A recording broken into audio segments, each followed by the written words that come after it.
Hey guys, कैसे हैं आप लोग। मैं हैप्पी मांगा टीवी पर आप लोगों का स्वागत करता हूं। आप इस चैनल पर पहली बार आए हैं तो प्लीज वीडियो को लाइक जरूर करिएगा और चैनल को सब्सक्राइब करके बेल आइकन को क्लिक करना मत भूलिएगा। तो लास्ट पार्ट में हम लोगों ने देखा था कि यूहान मो को पैसा देकर यहाँ से भाग जाने का बोलती है, पर मो उसे अपने ग्रैंड लॉन्ग की सीखें बताकर इस फाइट को लड़ने के लिए तैयार हो जाता है। अब सीन शांगवान माउंटेन का होता है, जहाँ पर कई सारी बड़ी बड़ी तलवारें बनी हुई थी। वहाँ दो लोग वीचैन के सामने झुककर उसे बोलते हैं, आपको यही शॉर्ट मॉन्यूमेंट चाहिए थे, इसलिए हम यहाँ पर हर एक शॉर्ट मॉन्यूमेंट को ले आए हैं। वीचैन उनसे बोलता है, ठीक है, अब तुम लोग यहाँ से जा सकते हो। फिर माओ भी वीचैन से पूछता है, मास्टर वी, आप यहाँ पर 3 दिनों से रुके हुए हैं और आपने ये शॉर्ट मॉन्यूमेंट्स भी बनवाए हैं, पर मुझे ये समझ में नहीं आ रहा कि आखिर इसका आप क्या करेंगे। क्या ये आपके कोई काम आने वाले हैं? वीचैन उससे बोलता है, जरूर, इसलिए तो ये शॉर्ट मॉन्यूमेंट्स मैंने बनवाए हैं। माओ भी उसे देख कर कहता है, आपको देख कर ऐसा लगता है जैसे कल होने वाली फाइट को आप पक्का ही जीत जाएंगे। माओ भी उससे कहता है, मैंने शॉर्ट मॉन्यूमेंट्स के 90% में इस फाइट को जीत सकता हूँ, पर इनकी मदद से मैं मो को बड़ी आसानी से मार दूंगा। जो बोलकर वो अपनी पावर्स को रिलीज करता है और उसकी सारी तलवारें चमकने लगती है। अब सीन अगले दिन का होता है, जहाँ पर कई सारे लोग कार के अंदर बैठकर इस फाइट को देखने आए हुए थे। वहीं एक कार में बैठा हुआ लड़का जू चेंग अपने ग्रैंडपा से पूछता है, ग्रैंडपा, हम आखिर ऐसी रेगिस्तानी जगह पर क्यों जा रहे हैं? उसके ग्रैंडपा जू पिजांग उसे बताते हैं, आज नान मैनोर के गार्डियन वी चेन के एक लड़के के साथ इस माउंटेन पर फाइट होने वाली है और मैं चाहता हूँ कि तुम वो फाइट को देखो।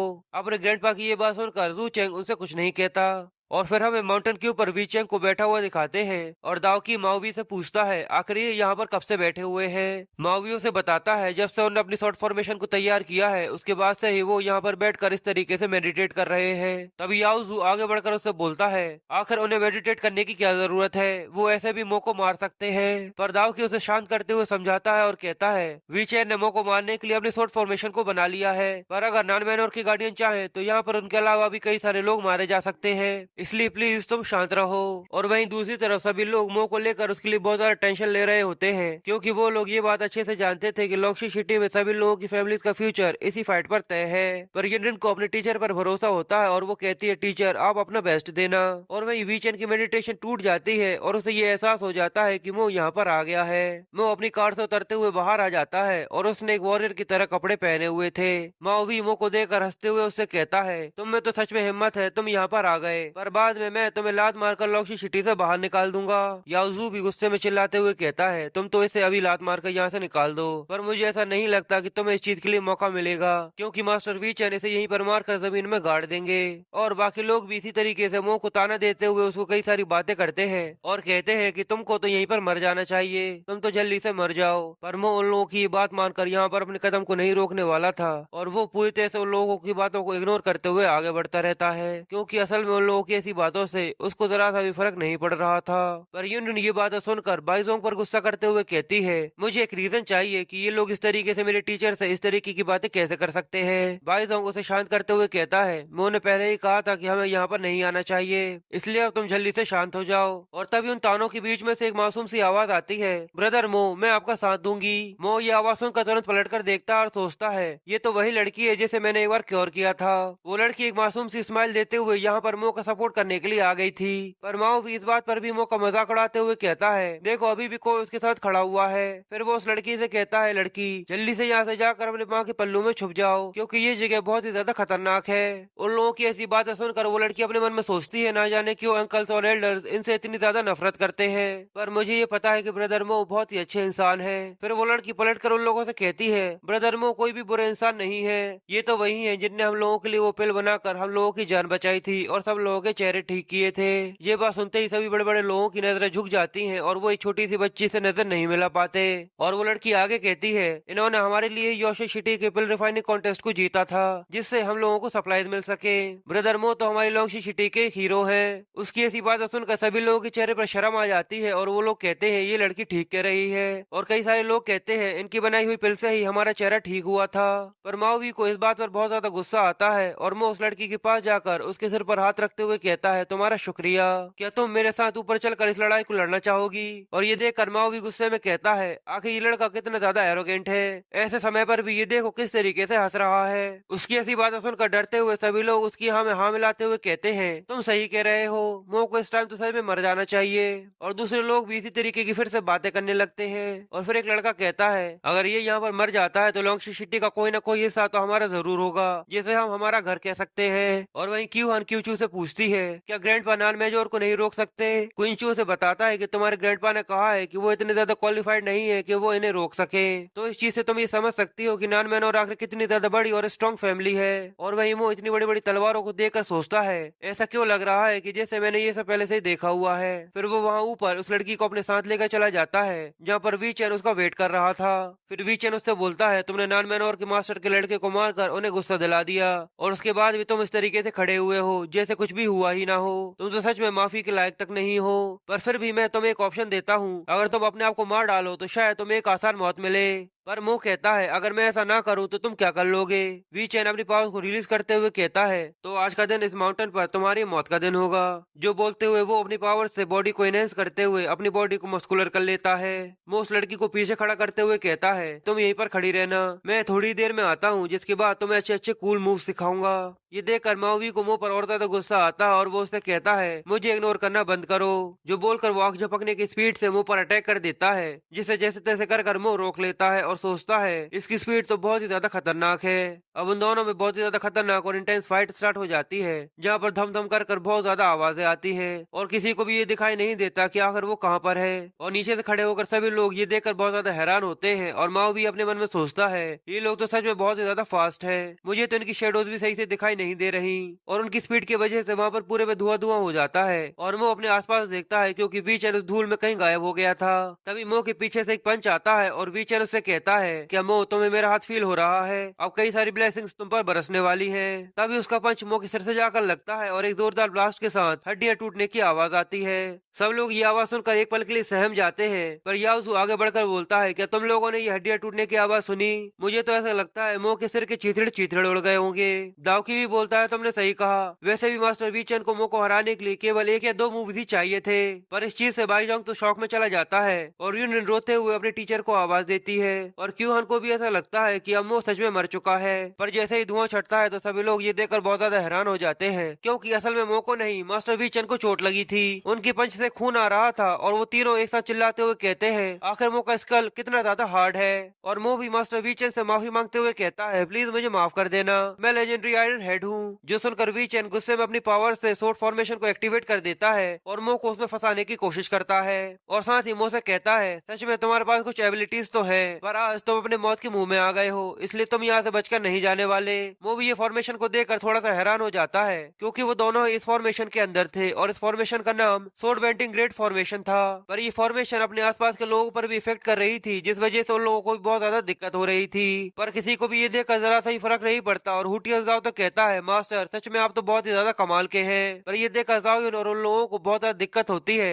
और वही मो इस फॉर्मेशन के अंदर था जहाँ पर वी चैन जमीन पर हाथ मारकर उन सभी बड़ी बड़ी तलवारों को मुंह पर फेंकने के लिए निकाल लेता है। वो भी इतनी बड़ी बड़ी तलवारों को अपने सिर पर देखकर बहुत ज्यादा हैरान था और फिर वो मुंह पर वो बड़ी बड़ी तलवारों को गिराने लगता है। पर मो सही समय पर साइड में जंप कर उस तलवार से बच जाता है। हु चैंग के ग्रैंड भाई ये देखकर बोलते हैं ये लड़का ज्यादा देर तक यहाँ पर नहीं टिक पाएगा, इसलिए हु चैंग उनसे बोलता है ग्रैंड पा ये देखना बंद करिए और प्लीज उसकी कोई मदद कीजिए वरना मो यहाँ पर मारा जाएगा।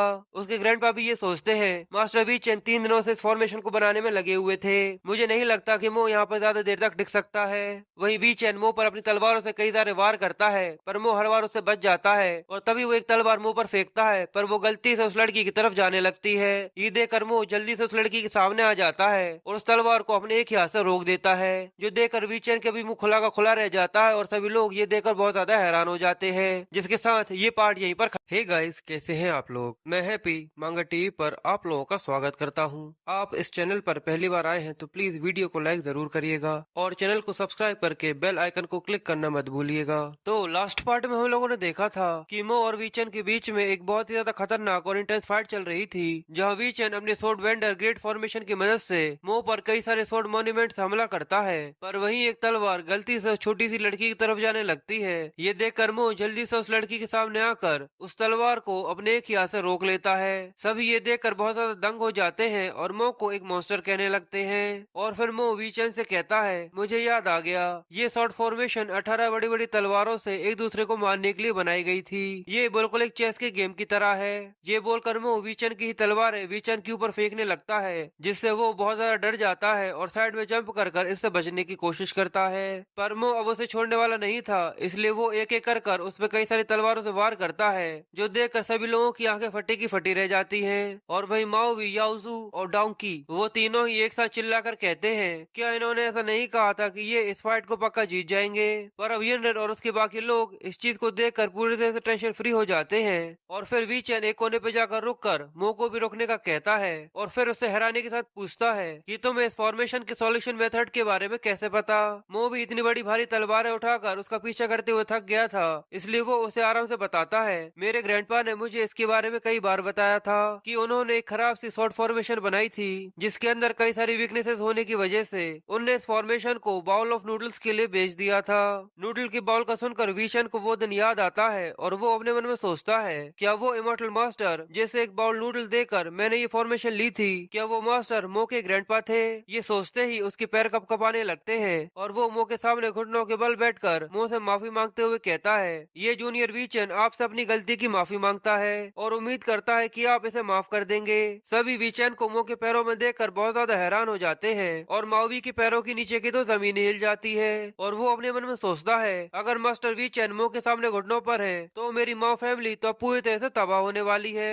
फिर मो वीचेन को उठाते हुए उससे कहता है, अगर आप मेरे ग्रैंडपा को जानते हैं तो मैं आपको माफ कर देता हूँ। वीचेन उससे कहता है, मेरे ऊपर लानत है और मैं इस लायक नहीं हूँ कि आपके ग्रैंडपा को जान सकूं।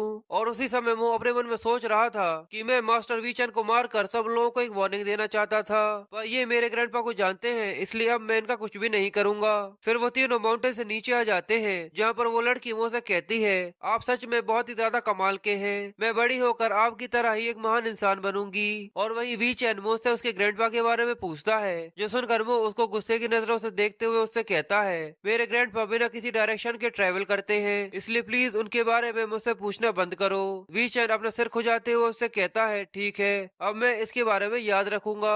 अब सभी फिर से मो के ऊपर राय रखना चालू कर देते हैं, पर मो इस बार भी उन लोगों पर ध्यान न देते हुए उस लड़की को नीचे ले आता है और उसकी माँ के पास छोड़कर वहाँ से जाने लगता है। तो हुचेंग के ग्रैंडपा हुचेंग से कहते हैं, मो सच में एक यंग हीरो है, इसके अंदर बहुत ही ज्यादा खतरनाक टैलेंट है, बस तुम थोड़ा सा वेट करो, जैसे ही हमें मौका मिलेगा तो हम इसे अपनी मिलिट्री बेस पर एज अ गेस्ट इनवाइट करेंगे। फिर मो कार में बैठकर वहाँ से जाने ही वाला होता है, पर तभी वो नोटिस करता है कि एक लड़का उसी की तरह कपड़े पहनकर और हेयर स्टाइल करके वहाँ से नीचे की तरफ भागता जा रहा था। पर मो को उसे देखकर ये समझ में नहीं आता कि आखिर वो कौन है। अब सीन शेंगहोंग माउंटेन के छोटे से गांव का होता है, जहाँ पर कुछ लोग वहाँ के लोगों को बहुत ज्यादा परेशान कर रहे थे और उनसे प्रोटेक्शन फीस के नाम पर बहुत सारे पैसे लेते हैं। पर तभी वहाँ पर वो फेक मो आ जाता है और स्टाइल मारते हुए उन लोगों से कहता है, चलो देखते हैं यहाँ पर ऐसा कौन है जिसकी हिम्मत हुई कि वो यहाँ पर आकर प्रोटेक्शन फीस मांग सके। वो विलेज एल्डर फेक मो को वहाँ पर देखकर उसके सामने हाथ जोड़ लेता है और कहता है, ये लोग हमें परेशान कर रहे हैं। और बाजी और जूयन मो को वहाँ पर देखकर बहुत ज्यादा डर जाते हैं और वो फेक मो एल्डर से कहता है, मैं यहाँ पर तुम लोगों को प्रोटेक्ट करने के लिए आ गया हूँ, मैं अपना प्रॉमिस पूरा करूंगा। सब लोगों को मेरी स्ट्रेंथ के बारे में पता है, मैं मास्टर वीचेन को अभी अभी हरा कर आया हूँ। पर हमारा मुंह उसे देखकर एक बुरी सी शक्ल बना लेता है और अपने मन में सोचता है, ये तो वही हंटर है जो मेरे साथ टाइगर को मारने के लिए गया हुआ था, चलो देखते हैं आखिर ये क्या कर सकता है। और बाजी और जू यंग दोनों ही उसे देखकर पहचान लेते हैं कि ये कोई फेक है। पर वो विलेज एल्डर सोचता है, लगता है इन लोगों पर हमारी ये ट्रिक काम कर गई, इन लोगों को देखकर ऐसा लगता है कि ये लोग डर रहे हैं। पर तभी उस फेक मो के चेहरे पर एक जोरदार थप्पड़ पड़ता है और बाजी उसे गाली देते हुए कहता है, कमीने, क्या तुम्हें ऐसा लगता है कि हम लोग पहली बार मो को देख रहे हैं। फेक मो अपने चेहरे को पकड़ते हुए उन लोगों से कहता है, मैं तुम्हारे जैसे गैंगस्टर से पहली बार मिल रहा हूँ और मुझे तुम्हें मारने के लिए मजबूर करना बंद करो। और वहीं पीछे मो ये सब शो देखकर हंसे जा रहा था और वो ये कहता है कि लगता है कि ये लोग इन दोनों को डराने के लिए ये सब कर रहे थे। पर अब उन लोगों का ये पासा उन लोगों पर उल्टा पड़ने लगा था क्योंकि बाजी और जूयान दोनों ही फेक मो को डराते हुए उससे कहते हैं, आखिर तुम लोग अपने आप को क्या समझते हो? तुम्हें ऐसा लगता है कि हम लोग पहली बार मो से मिल रहे हैं? हम लोग पहले से ही मो को जानते हैं, इसलिए अब ये एक्टिंग करना बंद करो और सारा पैसा हमें दे दो, वरना हम लोग तुम्हारी प्रोटेक्शन फीस को डबल कर देंगे। पर वो फेक मो अभी भी अपनी एक्टिंग बंद नहीं करता और उन लोगों से बोलता है, मेरे और करीब आना बंद करो, अगर तुम लोग मेरे और करीब आए तो मैं तुम लोगों को पीटना चालू कर दूंगा। पर इस बात से उन दोनों को गुस्सा आ जाता है और वो दोनों ही अपने डंडे लेकर उस पर हमला करने ही वाले होते हैं, पर तभी मो वहाँ पर आ जाता है और उन दोनों की रॉड को पकड़ लेता है और उन लोगों से कहता है, क्या बात है तुम दोनों तो मुझे बहुत दिनों के बाद दिख रहे हो। बाजी और जूयान दोनों ही रियल मो को वहाँ पर देखकर बहुत ज्यादा हैरान हो जाते हैं और कपकपाते हुए मो से बोलते हैं, मिस्टर मो, आखिर आप यहाँ पर क्या कर रहे हैं? मो जूयान के कंधे पर हाथ रखते हुए कहता है, मैं तो बस यहाँ पर थोड़ा बहुत घूम रहा था। जूयान, हम दोनों तो एक दूसरे को पहले से जानते हैं, फिर तुम इतने ज्यादा डरे हुए क्यों लग रहे हो? और थोड़ी देर पहले कौन बोल रहा था कि किसी ने मुझे बहुत ज्यादा पीटा था? पर मुझे तो ऐसा कुछ भी याद नहीं आ रहा। ये सुनते ही वो दोनों अपनी रॉड फेंक कर मो के सामने झुकते हुए उसे माफी मांगते हैं और वो फेक मुंह भी सामने आकर बैठ जाता है और जूयान मो से बोलता है, प्लीज हम लोगों को माफ कर दीजिए, हम लोग तो बेवकूफ है और इन लोगों के मजे ले रहे थे।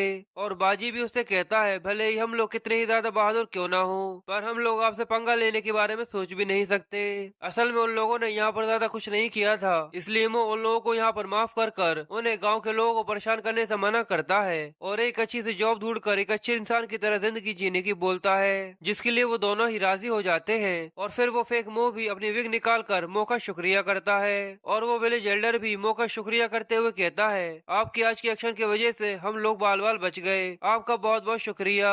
पर मो उन लोगों से कहता है, असल में मैं यहाँ पर तुम लोगों की मदद करने के लिए नहीं आया, मैं तो यहाँ पर ये देख रहा था कि तुम लोगों ने मेरी बेइज्जती करने की किस प्रकार कोशिश की है। ये सुनकर वो चारों ही बहुत ज्यादा हैरान हो जाते हैं और काफी ज्यादा डर जाते हैं। पर इस बात को संभालने के लिए विलेज एल्डर मो से कहता है, पर आपने हमारी जो मदद करी है इसलिए हमारा विलेज आपके लिए एक बहुत बड़ा गिफ्ट देना चाहता है। मो उससे पूछता है, आखिर किस तरीके का गिफ्ट? तो विलेज एल्डर मो को अपने साथ विलेज के अंदर ले जाता है और वहाँ पर एक बहुत बड़ी मेंशन को दिखाते हुए कहता है, हमारे यहाँ के सभी विलेजर्स ने ये डिसाइड किया है कि हम लोग ये मेंशन आपको एज अ गिफ्ट देंगे। मो उस मेंशन को देखकर सोचता है, ये पूरी जगह स्पिरिट एनर्जी से भरी हुई है, यहाँ की रिवर में भी लोंगशी सिटी से 100 गुना ज्यादा स्पिरिट एनर्जी है, ये तो कल्टीवेट करने के लिए एक बहुत ही ज्यादा अच्छा प्लेस है। पर फिर वो एल्डर से कहता है, मैं ये मेंशन ऐसे नहीं ले सकता। तो वो विलेज एल्डर मो को समझाते हुए उससे कहता है, आप इसे लेने से ज्यादा मत सोचिए, असल में आपको ये देना हमारे लिए भी एक पर्सनल मोटिव जैसा है। अगर आप यहाँ पर रहने लगेंगे तो ये पूरा विलेज आपकी प्रोटेक्शन में रहेगा, जिससे कोई भी गैंगस्टर्स बाहर से आकर हम लोगों को परेशान नहीं करेंगे। मो उन लोगों की मदद करने के लिए इस मिशन को ले लेता है, पर उन लोगों से कहता है, मेरा स्कूल अभी भी बाकी है और मैं अभी भी स्कूल जाने वाला हूँ, इसलिए मुझे यहाँ पर कोई एक ऐसा इंसान चाहिए जो यहाँ पर रहकर इसकी प्रोटेक्शन कर सके। पर सभी मो की ये बात सुनकर उसका साथ देने से मना कर देते हैं और बाजी भी उससे कहता है, मुझे और भी कई सारे काम है, इसलिए मैं यहाँ पर रहकर आपकी इस मिशन को प्रोटेक्ट करने में आपकी मदद नहीं कर सकता। पर तभी जू यंग इस काम के लिए अपने आप को वॉलंटियर करते हुए कहता है, मैं यहाँ पर रहकर आपके लिए काम करने के लिए तैयार हूँ और आज के बाद मैं आपके लिए पूरी तरह से लॉयल रहूंगा। मो उसकी ऐसी बातें सुनकर स्माइल करते हुए सोचता है, चलो एक बुरा इंसान तो अच्छाई की रोशनी में आने के लिए तैयार है। इसलिए मो जू यांग से बोलता है, अगर तुम सच में ये काम करना चाहते हो तो बाकी लोग यहाँ से जा सकते हैं। फिर मो उसे अपनी मेंशन की तरफ ले जाते हुए उससे कहता है, यहाँ पर कोई भी तुम्हें परेशान नहीं करेगा। और फिर वो जू यांग से आगे बोलता है, अगर तुम सच में मुझे फॉलो करना चाहते हो तो मैं तुम्हें कुछ दिखाना चाहता हूँ। जू यांग पूछता है, आखिर मास्टर आप मुझे क्या दिखाना चाहते हैं? तभी मो अपनी एनर्जी को अपने हाथ पर कलेक्ट करके सामने की तरफ एक अटैक करता है, जिससे उस एनर्जी की एक बहुत बड़ी वेव बनती है और पूरी मेंशन उसमें कवर हो जाती है। जू यांग ये देखकर बहुत ज्यादा हैरान हो जाता है और मुझसे पूछता है, मास्टर आखिर ये सब क्या है? मो उस स्पिरिट स्टोन को निकाल कर बोलता है, आखिर मुझे एक ऐसी जगह मिल गई जहाँ पर मैं इसे इस्तेमाल कर सकता हूँ, मैंने ये स्पिरिट स्टोन जू यांग से प्राप्त किया था।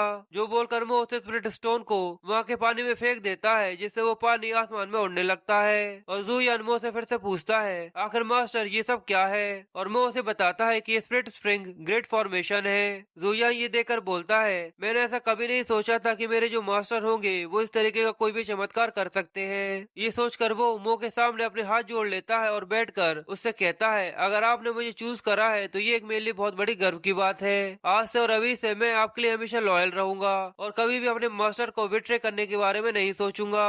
मो उससे बोलता है, बस तुम यहाँ पर रहकर इस जगह की रक्षा करो, पर अगर यहाँ पर कुछ भी होता है तो तुम्हें पता है कि तुम्हारा रिजल्ट क्या होगा। जिसके लिए जुयान मान जाता है और कहता है ठीक है। इसलिए वो कुछ दिन यहाँ पर रहने का सोचता है क्योंकि वो यहाँ पर टेंशन फ्री होकर कल्टीवेट कर सकता था। अब सीन अगले दिन का होता है जहाँ पर मेंशन के अंदर वो कल्टीवेट कर रहा था। तभी जुयान वो के पास आवाज देते हुए आता है और वो उससे पूछता है आखिर यहाँ पर क्या हुआ। जुयान के सूजे हुए चेहरे को देख कर साफ समझ में आता है कि जैसे उसने किसी के साथ मारपीट की हो। जुयान वो को बताता है टाइजन और डाइहा इस मेंशन को खरीदने के लिए यहाँ पर आए हुए हैं। मैंने उन दोनों को ये बताया कि ये मेंशन मिस्टर मो की है, पर उन लोगों को मुझ पर जरा सा भी भरोसा नहीं हुआ, इसलिए उन लोगों ने मुझे मार कर मेरा ये हाल कर दिया। और हमें वही वहाँ टाइजन और डानहा को दिखाते हैं जो आपस में बातें करते हुए कहते हैं इस जगह को हमें मास्टर टाई क्यों ने बताया था।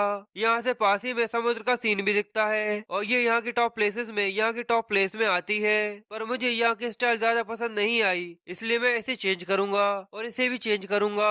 बस मेरे इस मेंशन को खरीदने की वेट है, उसके बाद इस सब को मैं अपने स्टाइल में बदल दूंगा। जिस जगह पर मैं रहने वाला हूँ वहाँ पर केवल मेरे ही रूल चलेंगे। पर तभी वहाँ पर मो की आवाज आती है कि आखिर कौन यहाँ पर क्या बदलने वाला है। वो दोनों ही मो को वहाँ पर देखकर बहुत ज्यादा हैरान हो जाते हैं और उन दोनों की हवा टाइट हो जाती है। और इसी के साथ ये पार्ट भी यहीं पर खत्म। हे गाइस, कैसे हैं आप लोग। मैं हैप्पी मांगा टीवी पर आप लोगों का स्वागत करता हूं। आप इस चैनल पर पहली बार आए हैं तो प्लीज वीडियो को लाइक जरूर करिएगा और चैनल को सब्सक्राइब करके बेल आइकन को क्लिक करना मत भूलिएगा। तो लास्ट पार्ट में हम लोगों ने देखा था माउंटेन के नीचे के विलेजर्स मो को एक बड़ी सी मेंशन एज अ गिफ्ट देते हैं, जहाँ पर जुयान मो को अपना मास्टर मानकर उसे फॉलो करते हुए मेंशन की प्रोटेक्शन की रिस्पॉन्सिबिलिटी ले लेता है और उसी के साथ वहाँ पर रहने लगता है। पर अगले ही दिन वहाँ पर टाइजन और डाइहा आकर उस मेंशन को खरीदने की कोशिश करते हैं, जिसके बारे में जुयान मो को जाकर बता देता है और मो वहाँ पर आकर उन लोगों से कहता है आखिर कौन यहाँ पर क्या करना चाहता है। वो दोनों ही मो को वहाँ पर देखकर बहुत ज्यादा डर जाते हैं और अपने घुटनों के बल बैठकर उससे माफी मांगते हुए कहते हैं हमें ये नहीं पता था कि ये मेंशन आपकी है। जुयान गुस्से में उन दोनों से बोलता है मैंने तुम लोगों से पहले ही कहा था कि ये मेंशन मिस्टर मो की है, पर तुम लोगों को ही मेरी बातों पर जरा सा भी भरोसा नहीं था। टाइजन बोलता है मैंने ऐसा सोचा नहीं था कि मिस्टर मो यहाँ पर रह सकते हैं, ये सारी गलती मेरी है। इस जैसी शानदार जगह पर केवल आप जैसा शख्स ही रह सकता है। मो उसे शांत करते हुए बोलता है ठीक है, तुम लोगों ने यहाँ पर कुछ भी नहीं किया, इसलिए तुम लोग यहाँ से जा सकते हो, पर आगे से कुछ भी ऐसी हरकत करने के बारे में मत सोचना। तभी टाइजन मो को टोकते हुए मो से पूछता है आखिर ये हवा में उड़ता हुआ पानी क्या है। मो उसे बताता है ये होली स्पिरिचुअल वाटर है, अगर कोई आम इंसान इस पानी को पीता है तो उसकी फिजिकल कंडीशन और लाइफ स्पैन दोनों ही इम्प्रूव हो जाती है। ये सुनते ही उन दोनों की आंखें चमकने लगती हैं और टाइजन मुझसे कहता है हमारी इस रूडनेस के लिए हमें माफ करिएगा, पर क्या आपके पास कोई ऐसा प्लान है जिससे आप इस पानी को मार्केट में बेच सकते हैं। मो उसकी बात सुनकर थोड़ा सा कंफ्यूज हो जाता है, इसलिए टाइजन उसे आगे बताता है अगर मार्केट में इस तरीके का कोई आइटम आता है तो सभी लोग उसे खरीदने के लिए बहुत ज्यादा उतारू हो जाते हैं, इसलिए मेरी टाई फैमिली आपके लिए एक सेलिंग प्लान बनाने के लिए अपने आप को वॉलंटियर करती है। मो उसकी बातें सुनकर सोचता है अभी के समय में तो मुझे जरा से भी पैसे की जरूरत नहीं है, पर फ्यूचर में कल्टीवेट करने के लिए मुझे बहुत सारे इंग्रेडिएंट्स की जरूरत पड़ेगी, जिसके लिए मुझे बहुत सारा पैसा लगेगा। इसलिए वो टाइजन से बोलता है ठीक है, मैं इस सब की सारी जिम्मेदारी तुम्हारे ऊपर छोड़ता हूँ। ये सुनकर टाइजन बहुत ज्यादा खुश हो जाता है और मुझसे कहता है मैं हमेशा आपके लिए लॉयल रहूंगा और अगर आप चाहे तो मुझे अपना नौकर बनाकर भी रख सकते हैं। मेरी ये टाई फैमिली आपकी दी हुई इस जिम्मेदारी को जरूर पूरा करेगी। और डाइहा भी कहता है हाँ मैं भी, मेरी फैमिली भी आपका सपोर्ट जरूर करेगी। फिर वो दोनों वहाँ से जाने लगते हैं, जहाँ पर डाइहा टाइजन से कहता है तुम्हें बहुत अच्छे से दूसरों का काम छीनना आता है। फिर मो उन दोनों के जाने के बाद जुयान से कहता है मेरे पास तुम्हारे लिए एक काम है, 2 दिन बाद मेरी एक दोस्त यहाँ पर काम करने के लिए आने वाली है, इसलिए मैं चाहता हूँ कि तुम उसकी प्रोटेक्शन करो जब तक मैं अपना कल्टीवेशन पूरा करता हूँ। जल्दी ही लोगों को यहाँ के स्पिरिचुअल वाटर के बारे में पता चल जाएगा, जिससे यहाँ पर कई सारे बुरे लोग भी आ सकते हैं, इसलिए मैं चाहता हूँ कि वो किसी मुसीबत में ना पड़ जाए। अब सीन 2 दिन बाद जांग फैमिली के होटल का होता है, जहाँ पर वहाँ का मैनेजर एक लड़की से कहता है मेरी लड़की आखिर तुम ये क्या कर रही हो, ये सारे काम तो मैं कर लूंगा, तुम जाकर बस आराम करो। वो लड़की उससे कहती है पर ये सारा तो मेरा काम है। ये लड़की कोई और नहीं असल में चैनवा थी और वो अपने मन में सोचती है मैंने मुझ से कहा था कि मुझे समर ब्रेक में कहीं पर पार्ट टाइम जॉब चाहिए, पर यहाँ पर आकर तो ऐसा लगता है कि मैं किसी वेकेशन पर हूँ, क्योंकि ये मुझे कोई काम करने ही नहीं देते। और फिर तभी एल्डर जाओ का सबसे छोटा पोता जाओ टाइजू अपने कुछ लोगों के साथ वहाँ पर खाना खाने के लिए आता है और उसके साथ आया आया हुआ एक लड़का मैनेजर से आकर कहता है, क्या तुम अंधे हो? जाओ टाइजू यहाँ पर खाना खाने के लिए तुम्हारे होटल में आया है और वहाँ पर गेट पर कोई भी उनका वेलकम करने के लिए नहीं आया। मैनेजर जाओ टाइजू के सामने झुकते हुए बोलता है, मास्टर आप यहाँ पर आ गए, मुझे इसके बारे में नहीं पता था, अंदर आइए। तभी जाओ टाइजू चेनवा को देखकर बहुत ज्यादा इम्प्रेस हो जाता है और मैनेजर को धक्का देते हुए कहता है, इस लड़की से कहो कि ये मेरे लिए पानी लेकर आए। चेनवा इस चीज को देखकर थोड़ी सी डर जाती है, पर वो सोचती है अगर मैंने कुछ नहीं किया तो ये सारी चीजें मैनेजर के ऊपर आएंगी, इसलिए वो जाओ टाइजू को वेट करने का कहती है और उसके लिए पानी लेकर आती है। तभी जाओ टाइजू अपने एक लड़के को आंख मारकर उसे इशारा करता है, जिसे वो लड़का समझ जाता है। फिर थोड़ी देर बाद चेनवा वहाँ पर पानी लेकर आ जाती है, पर तभी वो लड़का चेनवा के पैरों में पैर मारकर वो सारा का सारा पानी जाओ टाइजू के ऊपर गिरा देता है। और दूसरी तरफ वो अपनी मेंशन में कल्टीवेट करते हुए सोच रहा था, इस होली स्पिरिचुअल वाटर की मदद से और माइनर रिकवरी पिल की मदद से मैं मेंटल फाउंडेशन लेवल की पीक पर तो पहुंच चुका हूं, पर मुझे इसके बारे में नहीं पता कि मैं ब्रेक थ्रू करके द कोर फॉर्मेशन रेल में पहुंच पाऊंगा या नहीं। तभी जाओयान भागता हुआ मो के पास आता है और उसे बताता है कि एक बहुत बुरी खबर है। मो से बोलता है, मैंने तुमसे कहा था ना कि जब मैं कल्टीवेट करूं तो मुझे डिस्टर्ब मत करना। जोयान मो को कहता है, पर ये चेनवा के बारे में है, वो बहुत बड़ी मुसीबत में पड़ चुकी है, जैंग होटल में कुछ लोग उसे परेशान कर रहे हैं। ये सुनते ही मो कल्टीवेशन छोड़कर जोयांग से कहता है, चलो जाकर देखते हैं। फिर सीन होटल के अंदर का होता है, जहाँ चेनवा नीचे बैठी हुई जाओ टाइजू से इस चीज की माफी मांगती है, पर वो चेनवा से कहता है, तुम्हारी सॉरी से मेरा कुछ भी नहीं होने वाला, इसलिए जल्दी करो और यहाँ पर आकर इस पानी को साफ करो। असल में वो सारा का सारा पानी उसके पैंट पर मेन पार्ट पर गिर गया था और इस तरीके से वो चेनवा से इसे साफ कराकर उसके साथ एंजॉय करना चाहता था और इसी की वजह से अब चेनवा रोने लगी थी। ये देखकर मैनेजर टेंशन में आ जाता है और सोचता है, जाओ टाइजू एल्डर जाओ के सबसे छोटे पोते हैं, इसलिए मैं उनसे पंगा नहीं ले सकता, पर चेनवा भी मिस्टर मो की दोस्त है और मैं भी उनसे पंगा लेना अफोर्ड नहीं कर सकता, इसलिए वो बीच का रास्ता निकालने के लिए जाओ टाइजू से कहता है, हम हमारी इस गलती के लिए माफी मांगते हैं, इसके बदले मैं आपको पैसा देना चाहूंगा, बताइए इसके कितने हुए। जाओ टाइजू उसकी ये बात सुनकर चिल्लाते हुए उससे कहता है, आखिर तुम मुझे क्या समझते हो, मेरे पास क्या पैसे की कमी है। मैनेजर उसे समझाते हुए कहता है, पर सर हमारे पास कोई और ऑप्शन नहीं है इस मैटर को सॉल्व करने के लिए। तभी जाओ टाइजू एक ग्लास को उठाकर उस मैनेजर के मुंह पे फेंक कर मारता है, जिससे उसकी बहुत बुरी हालत हो जाती है और फिर वो चेनवा का हाथ पकड़कर उससे कहता है, तुमने जो ये पानी गिराया है उसे जल्दी आकर यहाँ पर साफ करो, और ऐसे ही वो उसके साथ जबरदस्ती करने की कोशिश करता है, पर तभी एक ग्लास जाओ टाइजू की पीठ पर आकर लगता है, जिससे वो दूर जाकर गिर जाता है। उसके सारे साथी उसे उठाते हैं और जाओ टाइजू चिल्लाते हुए कहता है, आखिर किसकी ऐसी हिम्मत हुई कि उसने मेरे साथ ये किया। तभी मो आगे आकर उसके चेहरे पर एक जोरदार थप्पड़ मारता है और उसके सभी साथी ये देखकर बहुत ज्यादा हैरान हो जाते हैं। जाओ टाइजू अपने आप को संभालते हुए मो से कहता है, कमीने आखिर तुम्हें पता भी है कि मैं कौन हूँ, तुमने किसके ऊपर हाथ उठाने की हिम्मत की है। मो से पूछता है, तो बताओ तुम कौन हो। जाओ टाइजू के साथ वाला एक आदमी उसे बताता है कि ये एल्डर जाओ का सबसे छोटा पोता है जाओ टाइजू। अब जाओ टाइजू मो से कहता है, बताओ क्या तुम्हें ये सुनने के बाद डर लग रहा है। पर वो उसकी ये बात सुनकर अकड़ते हुए उससे कहता है, अच्छा तो वो तुम्हारे ग्रैंडपा हैं, अगर तुम्हारे ग्रैंडपा भी मेरे घर के सामने अगर आ गए पर फिर भी उनके अंदर इतनी हिम्मत नहीं है कि वो मेरा कुछ कर सके, इसलिए मैं तुम्हारे ग्रैंडपा की इज्जत रखते हुए तुम्हें इस बार जाने दे रहा हूँ, पर अगली बार तुमने ऐसा कुछ करने की कोशिश की तो तुम्हारे ग्रैंडपा भी तुम्हें नहीं बचा पाएंगे। ये सुनते ही सभी लोग हंसने लगते हैं और आपस में बातें करते हुए कहते हैं, क्या मैंने सही सुना, ये जाओ टाइजू को माफ कर रहा है। मुझे लगता है कि ये पूरी तरह से पागल है। पर इस बात से जाओ टाइजू को बहुत ज्यादा गुस्सा आता है और वो अपने साथियों से कहता है कि वो मो को पीटना चालू कर दे। पर फिर अगले ही सीन में हमें दिखाते हैं कि वो सारे जमीन पर पड़े होते हैं। इस वजह से सभी लोग वहाँ से निकलने की कोशिश करते हैं और जाओ टाइजू भी वहाँ से भागते हुए कहता है, इस बार तो मैं तुम्हें छोड़ रहा हूँ, पर इसके बारे में मैं जाकर अपने ग्रैंडपा को बताऊंगा और फिर देखता हूँ कि तुम कैसे बच पाते हो।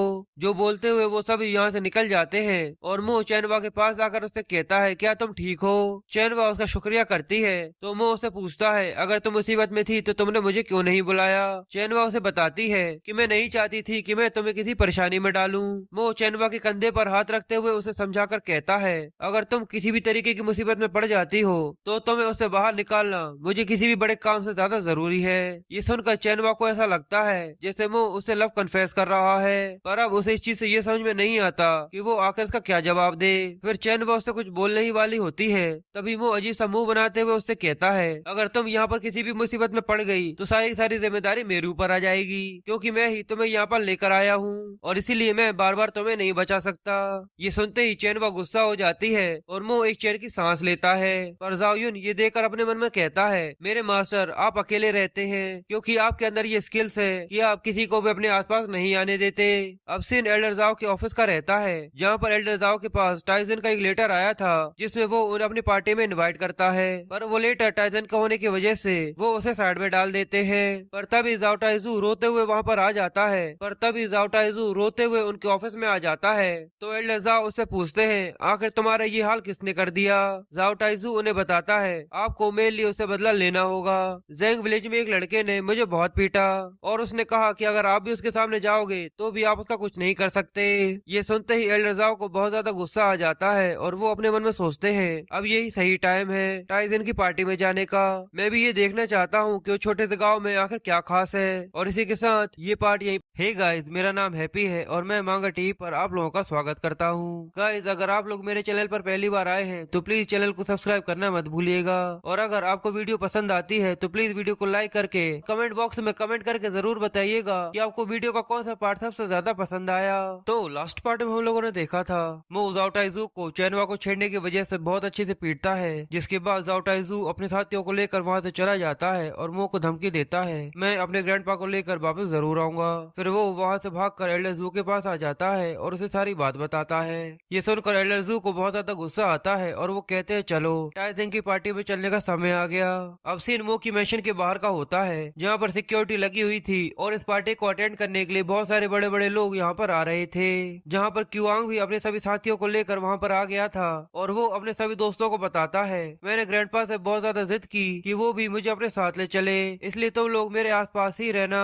जाओली बोलती है, मैं जाओयुन के साथ यहाँ पर आई हूँ। जाओयुन की माँ को भी यहाँ पर आने के लिए इनविटेशन लेटर दिया गया था, इसलिए मैं तुम लोगों के साथ की परवाह क्यों करूँ। फिर क्यूआंग और लीचा वहाँ पर आती जाती कारों को देखकर आपस में बातें करते हैं, जहाँ पर क्यूआंग लीचा से कहता है, ये तो मेडिकल इंडस्ट्री के हेड डाई हा की कार है। लीचा कहता है, यहाँ तो मार्शल आर्ट सेक्ट के बहुत बड़े बड़े लोग भी आए हुए हैं। तभी क्यूआंग का ध्यान साइड में जाता है, जहाँ पर वो दो लड़कों को देखता है जो कि कोई और नहीं मो और जू यान थे। क्यूआंग मो को वहाँ पर देखकर हैरान हो जाता है और उसे ये समझ में नहीं आता कि आखिर मो यहाँ पर क्या कर रहा है। पर जाओली मो को आवाज देते हुए उससे पूछती है, आखिर तुम यहाँ पर क्या कर रहे हो। मो उन लोगों को बताता है कि ये घर मेरा है। ये सुनते ही क्यूआंग और लीचा दोनों ही ठहाके लगाकर हंसना चालू कर देते हैं। और फिर मो का मजाक उड़ाने के लिए क्यूहान कहता है, अच्छा ये मेंशन तुम्हारी है तो तुम जोंग विलेज के एक विलेजर हुए, वैसे भी तुम एक गांव के देहाती ही लगते हो।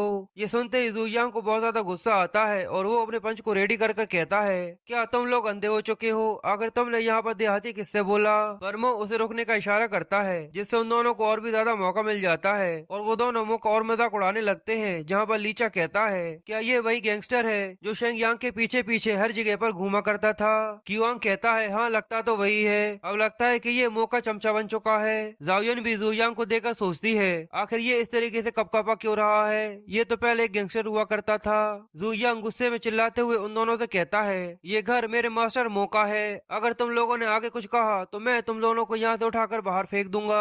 क्यूआंग अभी भी हंसते हुए उससे कहता है, ये उससे मास्टर बोल रहा है, क्या ये उसका कुत्ता है। फिर जाओयुन मो को समझाते हुए उससे कहती है, तुम जल्दी से यहाँ से चले जाओ वरना सिक्योरिटी तुम्हें लात मारकर यहाँ से बाहर निकाल देगी। फिर क्यूआंग जाओयुन के कंधे पर हाथ रखकर उससे कहता है, इसे छोड़ो हम लोग अंदर चलते हैं, वैसे भी ये कितने भी कोशिश कर ले ये मेंशन के अंदर नहीं जा पाएगा। और मो उन लोगों की ये बातें चुपचाप सुनता रहता है और क्यूआंग उसे देखकर सोचता है, यहाँ पर सभी हाई क्लास और फेमस लोग आए हुए हैं, पर मो तुम्हारे पास ऐसा कुछ भी नहीं है, तुम बस अपने आप पर एक कलंक हो। फिर क्यूआंग अपने साथियों को लेकर गेट पर पहुँचता है, जहाँ पर वो गार्ड गुस्से में उन लोगों पर चिल्लाते हुए कहता है, क्या तुम्हारे पास इनविटेशन लेटर है। क्यूआंग उसे समझाते हुए कहता है, मैं मास्टर लियो का पोता हूँ और ये जू फैमिली की लेडी की लड़की है, हमारी फैमिली के हेड्स अभी रास्ते में हैं, उन लोगों को आने में थोड़ा टाइम लगेगा। तो गार्ड उन लोगों से कहता है, बिना इनविटेशन लेटर के मैं तुम लोगों को अंदर नहीं जाने दूंगा। वो उन लोगों की बातें सुनकर सोचता है, क्या आंटी जियांग भी यहाँ पर आ रही है, इसलिए मुझे उनकी रिस्पेक्ट के लिए ये सब करना होगा।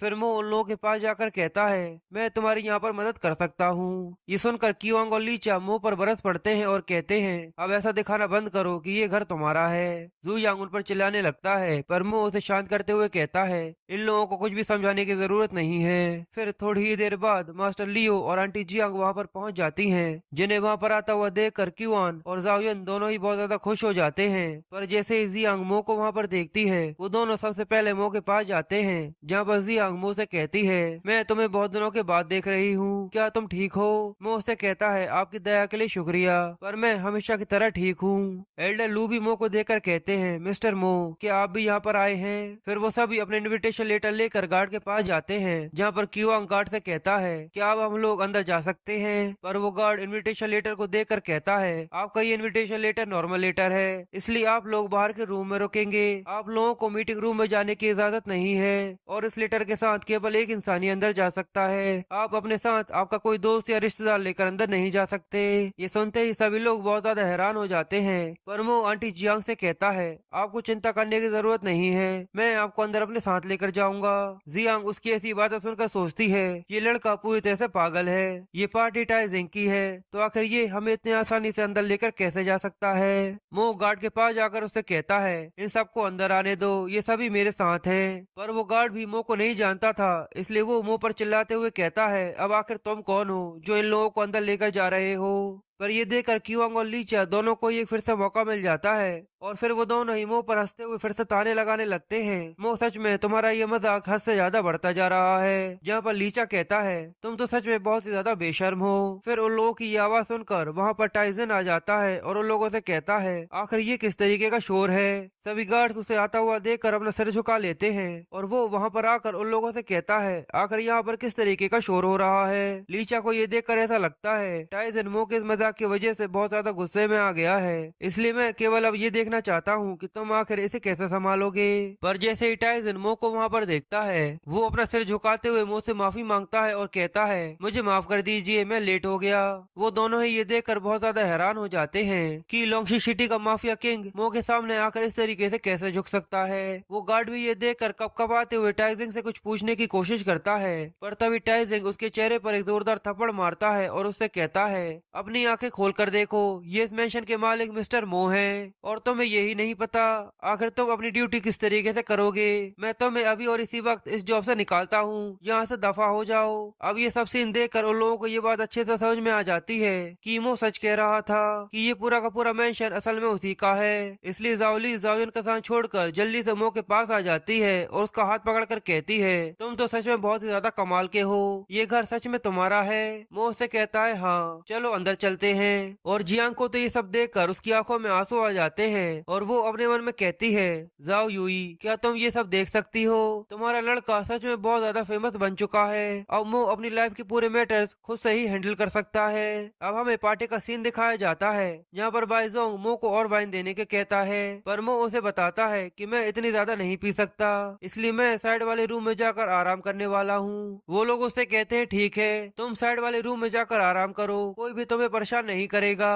क्यूआंग मो को देखकर अपने मन में सोचता है, आज जिस स्टेज पर मो पहुंच चुका है, मुझे ऐसा नहीं लगता कोई आम इंसान अपनी पूरी जिंदगी में भी इस लेवल पर पहुंच सकता है। फिर अगले सीन में एल्डर जाओ वहां पर आ जाते हैं, और उनके थपाक से गेट खोलने की वजह से सभी लोग उसी की तरफ देखने लगते हैं, और किसी को भी ये समझ में नहीं आता कि आखिर यहाँ पर क्या हो रहा है। जाओ टाइजू मो की तरफ उंगली करते हुए कहता है, ग्रैंडपा, इस कमीने ने ही ज़ेंग होटल में मुझे बहुत ज्यादा पीटा था। फिर वो मो के पास आकर उससे कहता है, कमीने, मैंने तुमसे कहा था ना कि मैं तुम्हें नहीं छोड़ूंगा। अब मेरे ग्रैंडपा यहाँ पर आ गए हैं, तो बस अब तुम अपनी मौत का वेट करो। मो उसकी ऐसी बात है चुपचाप वहाँ पर बैठा बैठा सुनता रहता है, और सभी लोग ये देखकर आपस में बातें करने लगते हैं कि मो यहाँ पर मरने वाला है। आखिर क्या वजह थी कि इसने जाओ फैमिली को प्रवोक कर दिया? जियांग भी वहीं खड़ी होकर टेंशन में ये सब सोचती है, आखिर क्या वजह थी कि मो ने जोंग फैमिली की बेइज्जती की, और अब मैं इसको निकालने के लिए आखिर यहाँ पर क्या कर सकती हूँ? टाइजन भी वहीं पीछे खड़ा अपने मन में सोचता है, मैं मिस्टर मो को अकेला देखकर उनको ग्रीट करने के लिए जाना चाहता था, पर इसने तो जोंग फैमिली के साथ पंगा लेकर रखा हुआ है। और इस बात से क्यूआंग और लीचा को बहुत ज्यादा अच्छा लगता है, और वो लोग आपस में बातें करते हुए कहते हैं, भले ही मो ने एक बार एल्डर जाओ को बचाया हो, पर जाओ टाइजू को इस तरीके से पीटने की वजह से वो मो को नहीं छोड़ने वाले। और जाओयन और जाओली उन दोनों को ये देखकर ऐसा लगता है मो को ये पार्टी छोड़कर अपनी जान बचाने के लिए यहाँ से भाग जाना चाहिए, वरना ये लोग उसके टुकड़े टुकड़े कर सकते हैं। तभी एल्डर जाओ अपना एक हाथ आसमान में उठाते हैं, तो क्यूआंग को ऐसा लगता है कि वो मो को मारने के लिए आगे बढ़ने वाले हैं, पर अगले ही पल वो हाथ जाओ टाइजू जू के सिर पर जाकर पड़ता है और एल्डर जू उससे कहते हैं, नालायक लड़के, आखिर तुम्हें पता भी है कि ये कौन है? ये मिस्टर मो इस जाओ वाई फेंग के सेवियर है। ये देखकर क्यून और लीचा दोनों की फिर से हवा टाइट हो जाती है, क्योंकि वो जब भी हर बार सोचते हैं कि मो इस बार फंसने वाला है, पर वो देखते हैं कि मो हर बार उनके एक कदम आगे रहता है। फिर एल्डर जाओ जाओ टाइजू से कहते हैं, नालायक लड़के, अब जल्दी करो और मिस्टर मो से माफी मांगो। टाइजिंग भी ये देखकर थोड़ी सी चिंता में आ जाता है, क्योंकि इस जाओ टाइजू को बचपन से लेकर अभी तक किसी ने भी हाथ नहीं लगाया था, पर आज इस तरीके से मो की बेइज्जती करने की वजह से उसकी ग्रैंडपा ने ही उसके ऊपर इस तरीके से हाथ उठा दिया। जाओ टाइजू वहीं पर बैठा रोते हुए अपने ग्रैंडपा से कहता है, मैं ऐसा नहीं करना चाहता। ग्रैंडपा, आप मुझे किसी आउटसाइडर के लिए मार कर क्या साबित करना चाहते हैं? मैं यहाँ पर इससे माफी नहीं मांगने वाला, भले ही आप मुझे यहाँ पर जान से क्यों ना मार डाले। पर उसकी ऐसी बात सुनकर एल्डर जाओ को और भी ज्यादा गुस्सा आता है और मो भी एल्डर जाओ से कहता है, ये तो जाओ फैमिली जैसी मिलिट्री फैमिली के लिए बहुत ज्यादा शर्म की बात है। मो की ऐसी बात सुनकर एल्डर जाओ को घबराहट होने लगती है और वो मो के सामने उससे कहते हैं, ठीक है, अगर ये लड़का इतनी ज्यादा जिद करना चाहता है तो मैं आज और अभी सभी के सामने इससे अपनी फैमिली से अलग करता हूँ। आज के बाद इसका मेरी जाओ फैमिली से कोई भी कनेक्शन नहीं रहेगा। जाओ टाइजू ये देखकर हैरान हो जाता है और अपने मन में सोचता है, मेरे ग्रैंडपा इस मो के लिए मेरे साथ सभी खून के रिश्ते तक तोड़ने के लिए तैयार है, आखिर ये मो है कौन? और वो इसी बात को सोचकर सभी लोगों के सामने अपना सिर जमीन पर टिकाकर मो से माफी मांगते हुए कहता है, प्लीज मुझे माफ कर दीजिए। मो उसे उठने का बोलता है और आगे कहता है, बस फ्यूचर में अपनी जाओ फैमिली के लिए कोई भी शर्मिंदगी खड़ी मत करना। टाइजिंग भी इस बात को देखकर सोचता है, जाओ फैमिली भी मो की बहुत ज्यादा इज्जत करती है, इसका मतलब मैंने अपने लिए एक सही मास्टर को चुना है। फिर जू चेंग अपने ग्रैंडपा से कहता है, क्या जाओ फैमिली सच में मो की इतनी ज्यादा इज्जत करती है? जू चेंग के ग्रैंडपा ये देखकर बोलते हैं, जैसा मैंने सोचा था सब कुछ वैसा ही है। और इसी के साथ ये पार्ट यहीं पर खत्म हो जाता है।